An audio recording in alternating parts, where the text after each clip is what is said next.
함께 이 길을 계속 걸어갈 수 있고 계속 헤엄쳐 나갈 수 있다고 생각합니다.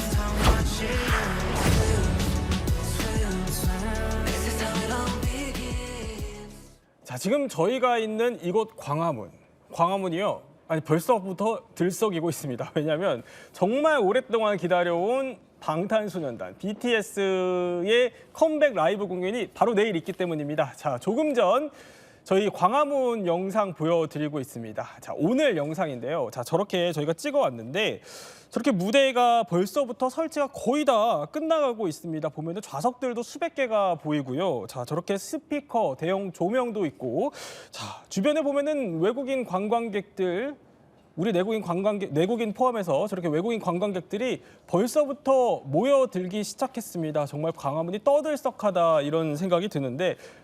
홍정석 기자, 여기까지 오시면서 쭉 보셨죠? 어땠어요, 분위기? 이제 칸 영화제를 비롯해서 해외 영화제가 굉장히 나도 모르게 좀 들뜨는 마음이 있거든요. 저는 오늘 여기 걸어오는데 그랬습니다.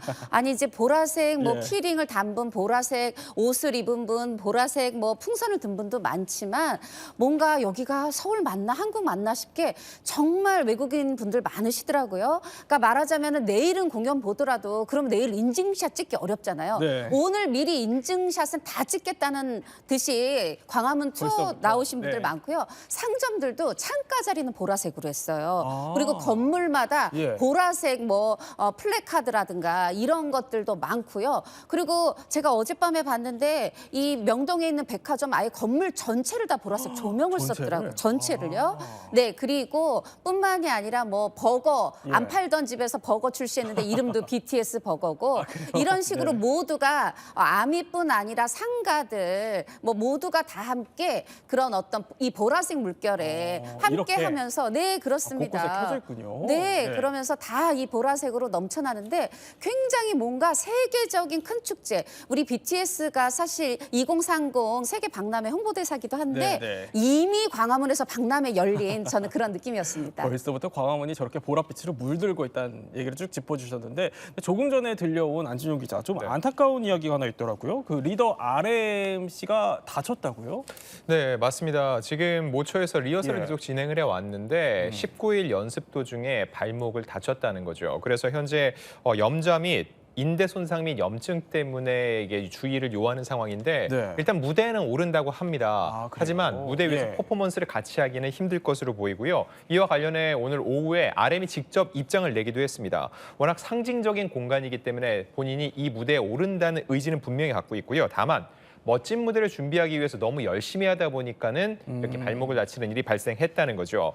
다만 퍼포먼스는 함께 할 수 없지만 무대에는 반드시 올라가겠다고 얘기를 했고요. 또한 4월부터는 본격적인 월드 투어가 시작되기 때문에 그 전까지는 오히려 무리하게 움직이는 것보다는 빨리 몸을 회복하는 게 낫다고 판단하는 것으로 보입니다. 일단 아미 여러분들이 만들어주는 질서와 배려가 있기 때문에 더 멋진 공연을 완성하겠다는 RM의 입장이 있으니까 나머지 6멤버가 RM의 목까지 충분히 퍼포먼스를 해낼 수 있을 것으로 보입니다. 네, 이렇게 BTS 멤버들도 안전을 좀 강조하고 당부를 하고 나선 거는 사실 무려 26만 명의 인파가 지금 몰릴 것으로 예상되기 때문인데 서울시도 상당히 긴장을 하겠어요. 네, 맞습니다. 광화문에 무려 26만 명이 모이니까 안전사고를 고려하지 않을 수 없죠. 그래서 일단 테러 경보를 발령을 했습니다. 당초 관심에서 이제 주의까지 격상을 시킨 상황이고요. 공연장 출입구에 금속 탐지기까지 설치를 했는데 지금 저 공연장 안에는 프레스석이 마련돼서 한 200매체 정도가 들어가는데 이 기자들도 들어갈 때 노트북도 휴대할 수 없습니다. 금속이기 때문인 거죠. 그만큼 안전을 기하고 있고 경찰관 인력 6,500명을 투입을 하는데 이거는 여의도 불꽃놀이 축제 때 투입되는 인력의 2배 가량이 됩니다. 2배? 그렇죠. 그리고 임급 빌딩 31곳의 출입을 통제하는데 아무래도 소위 명당이라고 하죠. 그런 곳을 찾아가서 저 공연을 보기 위해서 꼼수 관람을 하려는 사람들이 있는데 자칫 그렇게 하다가 다칠 수도 있기 때문에 안전사고의 위험이 있기 때문에 이를 방지하는 차원이고 그런데 이런 국가적 행사 속에서 사실 M1 피해를 받는 분이 계십니다. 뭐냐면 내일 광화문 인근에서 결혼하는 분들이에요. 네, 결혼 같은 경우는 몇 달 전에 잡혀있는데 이거를 다 하객들 초대했는데 물릴 수 없죠. 그래서 어떻게 했냐? 하객 수송 작전이 펼쳐집니다.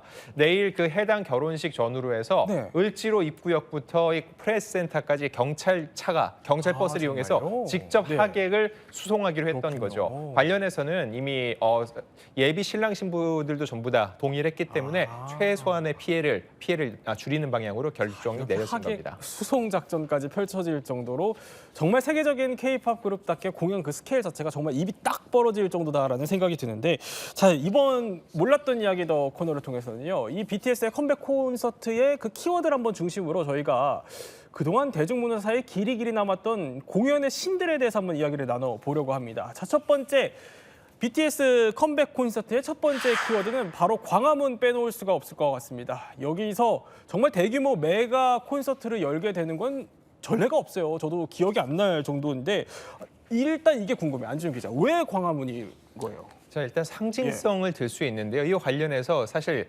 방시혁 의장의 의중이 포함이 됐다고 합니다. 왜냐하면 BTS가 지금은 세계적인 그룹이지만 시작은 한국이었고, 그러면 한국의 가장 상징적인 공간이 어딘가 생각을 했다는 거죠. 그러면서 광화문을 떠올렸는데, 광화문 광장하면 우리나라의 역사를 여러모로 또 대표하는 장소라고 볼 수 있고요. 예. 세종대왕 동상, 또 이순신 동상이 있기 때문에 이곳을 찾는 관광객들에게 굉장히 상징적인 장소로서 인식될 수 있습니다. 미국의 타임스퀘어나 혹은 네. 또 영국의 에비로드처럼 한국 하면은, 서울 하면은 광화문이 이곳이 떠오를 수 있다는 얘기를 했고요. 또 멤버들이 오늘 오전에 직접 입장을 냈는데 그런 얘기를 했습니다. 가장 우리다운 것을 찾았는데 그게 결국은 우리의 뿌리, 한국적인 것을 보여드리는 게 맞다고 했습니다. 이번 앨범의 제목 역시 아리랑이거든요. 아리랑이라는 제목의 앨범을 내면서 이들이 전 세계에 컴백 공연을 하는데 그 장소를 꼽는다면 저 경복궁이 보이는 광화문보다 적합한 장소가 없다는 겁니다. 그렇군요. 자, 이렇게 BTS가 광화문에서 어떻게 보면 콘서트를 열고 도심 전체를 이제 콘서트장처럼 꾸미게 되는 거지만, 사실 하재근 평론가, 생각해보면 그냥 몇십 년 전까지만 해도 이건 사실 상상할 수 없는 일이 아니었나요? 과거에는 우리나라 대중음악 가수들이 네. 조금 사회적으로 뭐라고 천시라고 해야 되나? 네. 약간 그래 좀 안 좋은 대우를 받았던 시절이 있었습니다. 그래서 대중가요 가수가 우리나라 대한민국을 상징하는 광화문 앞을 주인공처럼 딱 나서서 거리에서 개인 공연을 연다? 그랬어요. 과거에는 상상하기 어려웠던 그런 광경이었고, 옛날에는 어떤 가수가 개인 콘서트를 정식으로 연다는 것 자체가 좀 드문 일이었습니다. 그래요? 뭐 악극에 네. 뭐 출연한다든지 이런 식이었는데, 밤무대라든지 이런 데 나갔었고, 그런데 그러다가 이제 콘서트를 한다고 하더라도 무슨 체육관이라든가 뭐 시민회관이라든가 그런 데서 이제 열게 되는데, 그런 곳의 문제는 음향이 굉장히 안 좋다는 게 그렇죠. 문제인 네네. 겁니다. 그래서 많은 가수들의 꿈이 음향 시설이 잘 된 전문 예술 공연장에서 공연을 하고 싶다. 이게 가수들의 꿈이었는데, 문제는 네. 그러한 전문 예술 공연장의 문턱이 대중 가수들한테는 우리나라에서 과거에 상당히 높았었어요. 그렇게 어렵군요. 아니, 사실 그리고 이번 예. 뭐 티켓이 무료지만 저는 결국 티켓파 뭐냐면은 이 서울 광장을, 시청 광장을, 광화문 광장을 다 메울 만큼의 팬이 있느냐. 저는 누가 감히 지금 여기 나서겠습니까? BTS의 자신감도 보이고요. 그러다 보니까 지금 뭐 일주일 전부터 와서 부산 투어하고 부산 성지순례하고 서울 투어하고 하면서 이렇게 공연을 기다리는 분들이 있고, 그러다 보니까 저는 사실 내일이 되면 26만 명도 넘을 수도 있다, 그런 생각도 해봤습니다. 그런데 이제 역사를 쭉 짚어보면 사실 그동안 그렇게 뭐 음향이나 여러 가지 문제로 인해서 쉽지 않았었는데, 이 벽을 허물었던 그 선배가 있습니다. 바로 세종문화회관에서, 바로 요 앞에 있죠. 세종문화회관에서 최초로, 트로트 가수 최초로 공연을 한 바로 이미자 씨입니다. 보기만 하여도 울렁, 생각만 하여도 울렁, 수집은 19살 훔드는 첫사랑을 몰라주세요. 예, 특유의 또 목소리가 떠오르는데, 근데 이 세종문화회관에 입성하는 그 과정이 상당히 어려웠다고요? 네, 그 국민 가수 이미자 씨가 네. 1989년에 세종문화회관에서 데뷔 30주년 기념 콘서트를 하려고 대관 신청을 했다가 거절을 당한 거예요. 거절이요? 거절 사유가 뭐냐면, 네. 이미자 공연을 여기서 하면 이 명예의 전당이 고무신짝들의 판으로 전락한다. 에? 문화를 해친다 네, 이러면서 당시에. 거절을 당했다는 겁니다. 이미자 씨가 그때 막 가슴에 한이 맺혔다는 거예요. 예. 그래서 어떻게 했냐면 이미자 씨가 당시 서울시장인 고건시장, 네. 고건시장을 찾아가서 직접 얘기를 해가지고 허락을 받았다고 합니다. 그래서 마침내 트로트 가수 최초로 세종문화회관에서 공연을 하게 된 건데 처음에는 여러 가지 비하하는 시선도 있었지만 그게 이제 그 대중가수가 거기서 공연을 하는 것 자체가 너무 놀라운 일이라서 당시 신문에서 문화면뿐만이 아니라 사회면에서도 이 이슈를 다뤘다고 하고 너무 이슈가 될 정도여서. 그렇습니다. 예. 이미자 씨가 공연을 딱 하니까 문화를 해치기는커녕 엄청난 이슈가 됐는데 당시 그 정재계 고위층 인사들이 네. 대거 관람을 하러 와서 그때가 우리나라가 여서야대였거든요. 네. 그 야대에 4개 야당의 총재 부부가 다 와서 관람을 했고 그 정도였군요. 여당 총재는 당시 대통령이었기 때문에 대통령 말고 여당에서 대표가 와서 다 관람을 할 정도로 굉장히 크게 화제가 되면서 그 다음부터 대중가수에 대한 문턱이 낮아진 겁니다. 그래서 이미자 씨를 필두로 해서 그 다음부터 이제 뭐 남진 씨, 네. 심수봉 씨 이런 분들이 줄줄이 공연을 하게 그 됐습니다. 벽을 깼군요. 그렇죠. 예. 사실 그 이미자 씨의 마지막 콘서트가 또 지난해 4월에 맞아요. 바로 그 세종문화회관이었잖아요. 아. 이날 제가 갔었는데 그때 그 얘기를 하시더라고요. 예. 이 서름을 얘기하면서 그런데 이번에는 굉장히 쉽게 허락이 났어요. 약간 위트를 보여주셨는데 이 배경에는요. 처음 뚫을 때 이미자 씨의 노력도 있었지만 당시 KBS PD였던 남편분의 또 적극적인 노력이었다는 그래요? 그 남편에 대한 고마움도 얘기를 하시더라고요. 그런데 아까 잠깐 이제 하정우 평론가가 짚어줬던 건 그 체육관 공연 이 경우에는 너무 사실 힘든 게 물론 체육관은 체육하라고 만들어진 시설이다 보니까 이게 음향 장비가 좀 들어가긴 어려워요. 제대로 설치가 안 될 것 같은데 이 안지훈 기자 이런 문제들 시스템적인 문제들 이걸 집념으로 뛰어넘은 가수가 있어요. 네, 바로 가왕 조용필 씨입니다. 2003년에 잠실 주경기장에서 처음으로 솔로 콘서트를 열었는데 여기가 5만 명 정도 수용하니까 지금으로 따져도 이만큼 수용할 수 있는 곳이 없다는 거죠. 문제는 뭐냐? 이곳이 공연을 전문으로 하는 곳이 아니라는 거죠.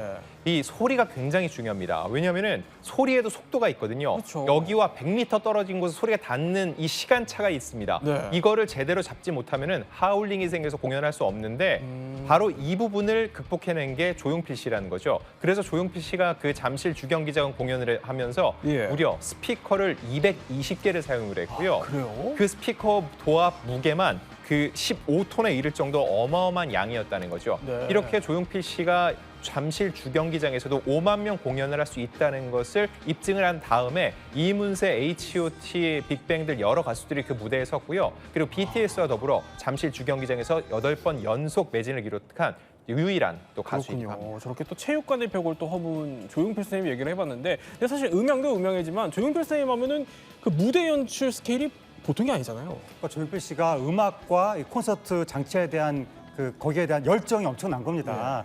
과거에 제가 락 페스티벌 이제 보고 있었는데 가수들이 돌아가면서 쫙 공연을 하는데 조용필과 위대한 탄생이 나오는 순간 그 사운드가 귀가 뻥 뚫리는 느낌, 엄청난 사운드가 나오는 거예요. 네. 그런 사운드와 더불어서 무대 장치도 좀 어마어마한데 과거 화제가 됐던 것이 조용필 씨가 관객한테 더 가까이 다가가고 싶어서 무빙 스테이지라는 걸 도입을 했는데 이게 지상 6m 네. 높이에서 80m를 이동을 하면서 그 조용필과 위대한 탄생이 그 위에서 노래를 하는 거예요. 그래요? 관객들한테 계속 이제 다가가는 건데 이게 당시 세계 최대 콘서트의 주인공이었던 유트 콘서트 같은 데서나 나오는 장치였는데 그걸 조용필 씨가 국내 최초로 도입을 했던 거고 그 밖에도 2023년에는 잠실에서 공연할 때 한 2만 원, 5만 원 되는 응원봉을 무료로 나눠주면서 뜨거운 또 페스티벌처럼 그렇게까지? 공연을 이끌어가기도 했습니다. 정말 공연의 진심이다. 공연의 신이다라는 생각이 드는데 사실 공연의 진심이고 또 신 하면은 이분 빼놓을 수 없습니다.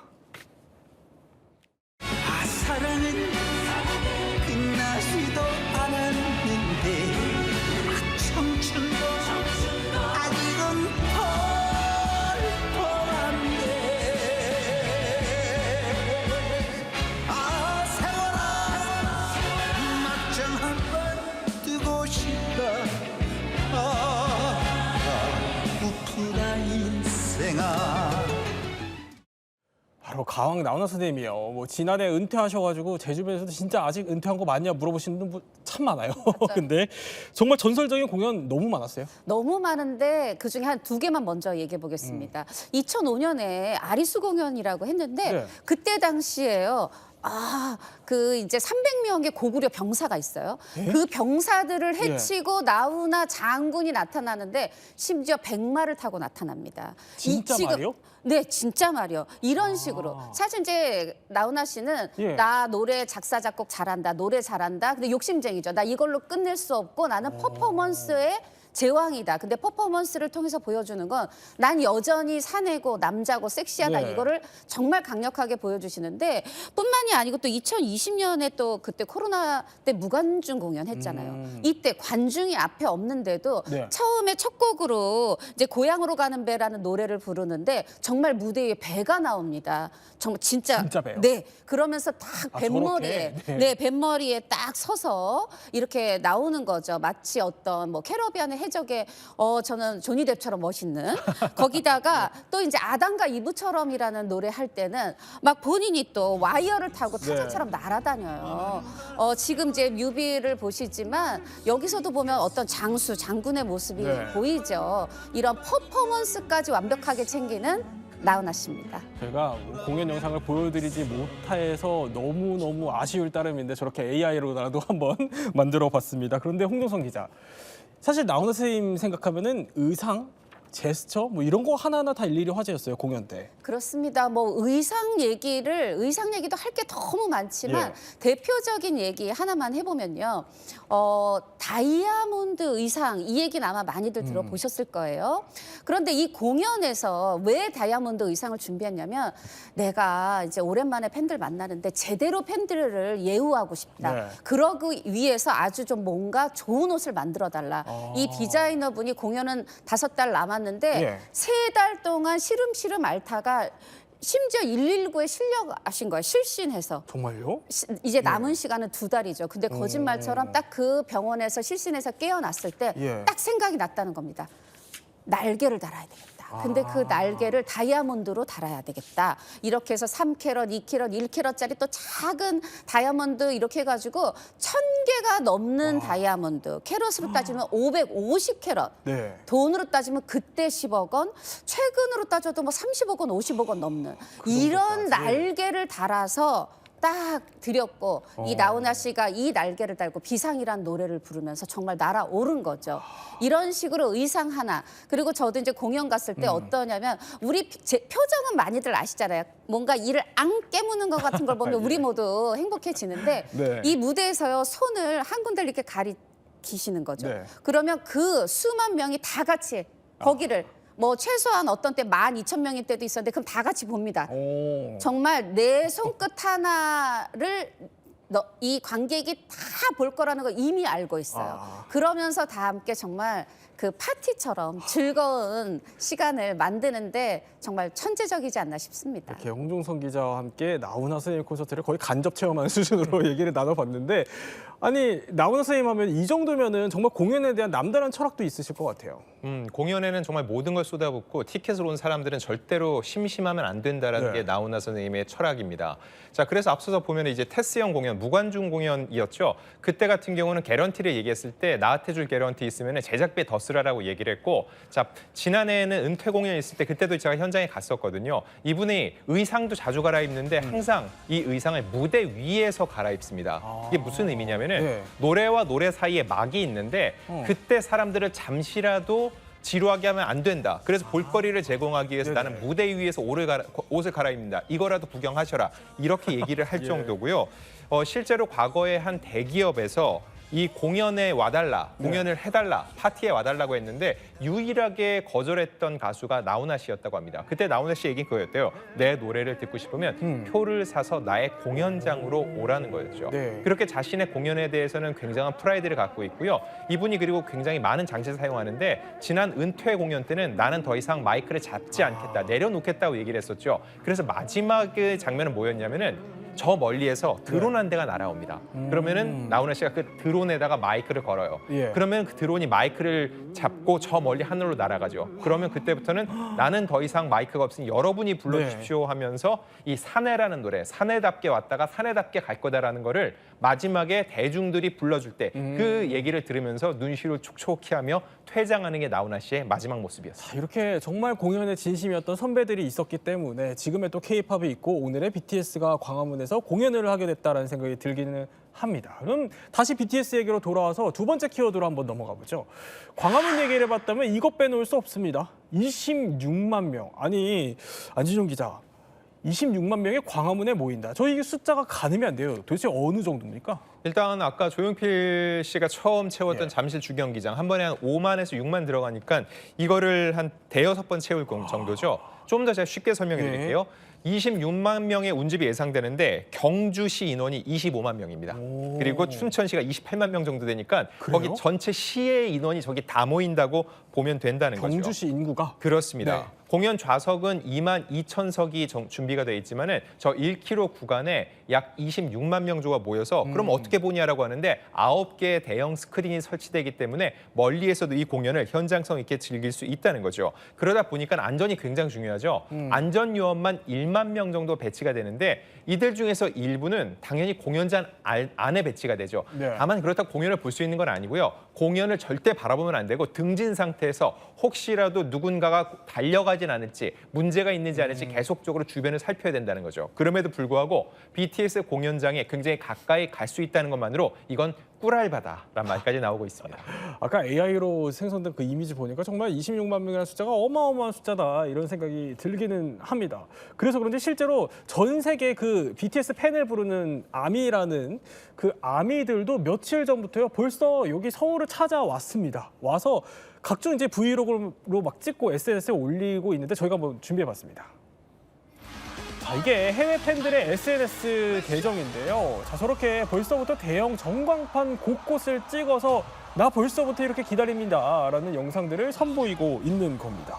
보면은요, 공연장 거의 앞인 세종문화회관 그 계단 위쪽에서도 저렇게 공연에 대한 기대감을 펼치면서 몸으로 막 표현하는 저런 영상들을 지금 올리고 있는데 하재근 평론가.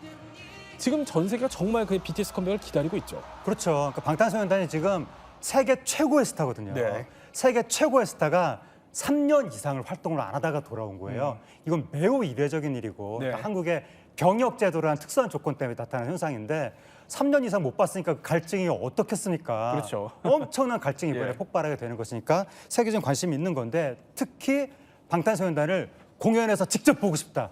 이런 열기가 있는 거예요. 올해 4월부터 방탄소년단의 세계 순회 공연이 시작이 되는데 전 세계 34개 도시 또 82개, 그러니까 82회에 달하는 그런 공연이 펼쳐지게 될 것인데 이번 공연이 인류 역사상 최대 규모의 순회 공연이 될 가능성이 매우 높거든요. 근데 이 최대 규모 공연마저도 너무 적다. 규모를 키워라라는 요구가 나타나고 있는데 예를 들어서 멕시코 같은 경우에서는 네. 공연 회차 늘려달라라고 하면서 시위가 벌어졌다고 합니다. 그 정도예요? 그렇습니다. 또 영국 같은 경우에는 토트넘 하스퍼 그 스타디움에서 공연을 하게 되는데 이틀 동안 12만 명 규모가 벌써 매진이 됐고 또 방탄소년단 팬덤이 전 지구적으로 조직화가 거의 돼 있다시피 한 어마어마하다. 군대 암이라고 불릴 정도인데 그 팬덤으로 인해서 예. 역사적인 신드롬이 계속해서 이 나타나고 팬덤이 이끄는 콘서트 이거 생각해 보면은 사실 임영웅 씨 빼놓을 수가 없어요 또.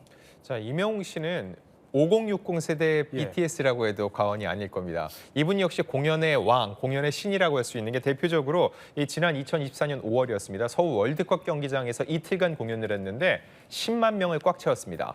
이 10만 명도 대기 인원, 이 예매 대기 인원만 30만 번이 넘을 정도로 많은 이들이 대기표를 뽑고도 보지 못했던 공연이었죠. 자, 그때 이 공연을 보지 못한 사람들은 이 공연 실황이 영화로 개봉이 됐거든요. 그 영화를 무려 35만 명이 봤는데 이건 역대 가수들 공연 실황 중에 1위입니다. 2위가 누구냐? BTS예요. BTS가 34만 명 정도를 동원했는데 임영웅 I'm Here to the Stadium이 예. 35만 명으로 그 기록을 뛰어넘었고요. 특히 뭐 4D라든지 3D 특수 상영객이 많았기 때문에 누적 매출액도 100억 원이 넘었습니다. 즉 이렇게 강력한 506의 팬덤으로 이 중장년층에도 굉장히 많은 공연 문화를 또 임영웅 씨가 선사하고 있습니다. 그렇군요. 이번 이제 BTS 공연 같은 경우는 OTT 서비스를 통해서 또 단독으로 중계가 되는 걸로 알고 있는데, 자, 안지정 기자, 이 임영웅 씨 얘기를 조금만 더 해보면은 이 상암 월드컵 경기장에서 공연을 하기까지 우여곡절도 참 많았었어요. 사실 대관을 잘 안 해줘요. 예. 왜냐하면 상암 월드컵 경기장이죠. 무슨 얘기일까요? 이게 축구 전용구장이라는 거예요. 그렇다 보니까 그라운드에는 잔디가 깔려 있죠. 이 잔디 훼손 때문에 이런 대중 가수의 공연을 꺼리는 편이라는 겁니다. 자, 그런데 임영웅 씨는 축구 마니아라도 유명하죠. 그래서 앞서 다른 축구 경기 시축을 할 때도 본인의 축하 무대까지 있었는데 풋사라를 신고선 잔디가 다치지 않도록 하는 조치를 취했습니다. 네. 자, 그럼 이번 공연 때는 어땠을까요? 일단 이 그라운드 하면은요, 무대가 설치되는데 여기에 당연히 좌석을 깔면 VIP석이 되고 가장 비쌀 겁니다. 하지만 여기에 좌석을 깔지 않았어요. 왜냐면은 많은 사람들이 디딜수록 잔디가 손상되기 때문이죠. 이것 때문에 약 40억 원 정도의 손실을 감수했다고 볼 수 있고요. 실제로 그 외에도 하이언천을 씌워서 아무리 무대 장치를 하더라도 잔디의 훼손을 최소화시키는 노력이 있었기 때문에 임영웅 씨의 10만 명 공연 이후에도 잔디 훼손에 대한 별다른 문제는 제기되지 않았습니다. 그런데 사실 이 임영웅 씨만큼이나 사실 못지않은 또 팬덤이 있죠. 바로 이분이요. 팬분들이다. 팬분들도 오셨네. 안 계신 줄 알고 지금 떼고 있는데. 네. 오, 그러면 인사 한번 갈까요? 갑자기 예정에 없는. 네. 안녕하세요. 너무 이뻐요. 세상에 세상에. 밥 지금 다 먹지도 못하고 지금 달려왔어요 지금. 가는 차를 잡아버렸어. 오늘 근데 무대 장난 아니었죠? 영상으로만 봐도 정말 정이 넘쳐요. 정말 가족 예. 같은 분위기고, 사실 제가 송가인 씨가 이렇게 크게 뜨기 전에 길 가다가 어떤 분이 제가 송가인 씨 팬인데요, 이 얘기 좀 나중에 꼭 해주세요 하면서 한 게, 본인들은요 미리 콘서트장 있으면 가서 동선 다 파악하고 주차 안내를 스스로 한대요. 그리고 만약에 어떤 분이 보고 싶은데 티켓 못 구했다 그러면 우리 표를 준다는 거예요. 예. 그런 식의 마음으로 송가인 씨를 지켜왔기 때문에 지금 오늘날의 송가인 씨가 있다 싶고요. 그때는 자발적으로 했는데 이제는 전국 단위 망으로 다 조직이 돼 있다고 합니다. 그러면 다음 키워드 한번 또 살펴봐야 될 것 같아요. BTS 컴백 콘서트 다음 키워드 한번 보도록 하죠. 26만 명이 몰린다면 이 공연이 무료여서 지금 더 화제예요. 안지정 기자, 이게 지금 무료가 맞아요? 무료임에도 불구하고 암표 가격이 100만 원 넘게 형성이 되고 있습니다. 벌써? 예. 네, 그리고 팔찌 형태로 찬 다음에 이것을 입장을 확인을 하는데, 그래서 이거를 절묘하게 빼서 옮겨주겠다라는 이런 서비스까지 SNS에 횡행할 정도로 인기가 그래요. 높은데, 예. 결국은 이 행사를 통해서 수익을 내거나 돈을 버는 게 목적이 아니라 아리랑이라는 앨범, 그리고 광화문이라는 우리의 자랑스러운 상징적 공간을 외국에 알린다는 게 이번 공연의 최종적인 취지라는 거죠. 근데 이렇게 대형 스타가 혹시 과거에 무료로 공연했던 적이 있어요? 있었죠. 그 나훈아 씨의 그 무관중 공연이 그랬는데, 아. 그때 당시에 개런티 받지 않았죠. 예. 근데 사실 BTS도 요번에 이 나훈아 씨의 어떤 그런 좋은 선례가 그대로 반복될 거라고 보는데, 뭐냐면은 그때 당시 시청률이 29%였고 그 뒤에 테스형 앨범이 엄청 팔렸거든요. 네. 지금 26만 명이 몰린다고 하니까 다 세계적으로 뉴스예요. 결국 바로 오늘 1시 앨범이 나왔고 들어봤는데 되게 좋더라고요. 그런데 이 앨범도 예. 굉장히 더 저는 큰 홍보 효과, 돈을 받는 것보다 더 현명한 홍보 전략을 택했다 생각이 듭니다. 이 나훈아 선생님 비대면 공연 같은 경우는 당시에 그 스케일도 사실 엄청났었어요. 네, 맞습니다. 일단 나훈아 씨 같은 경우는요, TV 활동이 거의 없죠. 공연으로만 대중들과 만나는데 코로나19 때문에 할 수 없는 시기에서 자신들이 대중에게 뭘 할 수 있을까를 고민하다가 결국 이 비대면 공연을 선택을 했다는 거죠. 그래서 여기서 처음으로 공개한 노래가 뭐였죠? 테스형이었습니다. 대중들이 이렇게 힘겨운 상황 속에서 내가 노래로 봉사를 하는데 위정자들, 당신들은 뭘 하고 있냐라고 꾸짖는 것 때문에 이를 지켜본 많은 대중들이 더 큰 위로를 얻었습니다. 자, 이제 BTS 공연을 조금 더 얘기를 해보면 얼마 안 남았어요. 바로 내일이에요. 내일인데 이 1시간 공연이 미치는 경제적 효과, 사회적 효과가 사실 어마어마해요. 예, 그러니까 과거에 한국문화관광연구원에서 예. 방탄소년단 콘서트의 그 이제 경제 효과, 생산 유발 효과에 대해서 분석을 했었는데, 그래요? 회당 1조 2천억 원의 생산 네. 유발 효과가 나타난다라는 분석 결과가 있었고 이제 방탄소년단이 공연을 하면 막 관광, 숙박, 고용 유발 뭐 등등등 K푸드, 뷰티 전 많은 산업 분야에 걸쳐서 낙수 효과가 나타난다는 겁니다. 그래서 거의 도시 경제가 재편될 수준이다라고 해서 이 정도의 경제 효과이기 때문에 이거 단순한 수준이 아니라 하나의 경제 신드롬이다. BTX 노믹스다. 이러한 신조어도 나타나고 있습니다. 홍중성 기자. 끝으로 자 내일 기다리시는 분들 참 많아요. 즐길 수 있는 꿀팁 뭐가 있을까요? 물론 그냥 즐기시면 되지만 화장실 걱정하는 분들 계실 거거든요. 그렇죠. 네. 화장실 걱정하실 필요 없습니다. 2,500개가 이미 마련돼 있고 추가로 더 무료 화장실 마련한다고 하고요. 다만 좀 일찍 오셔야 될 것 같아요. 왜냐하면 시청역, 경복궁역, 광화문역이 오후 3시, 4시부터 무정차를 해요. 밤 10시까지. 뿐만 아니라 내일 상황에 따라서 을지로 입구역, 안국역 여기에도 또 무정차 할 수 있거든요. 그러니까 조금 멀리 내리셔서 걸어가서 미리 준비하겠다 이런 마음으로 오셔서 그냥 다 내려놓고 BTS 3년 9개월 만에 만난 이 기쁨 누리시면 되겠습니다. 네, 또 세 분과 함께 내일 열릴 역사적인 콘서트에 대해서 한번 이야기 나눠봤습니다.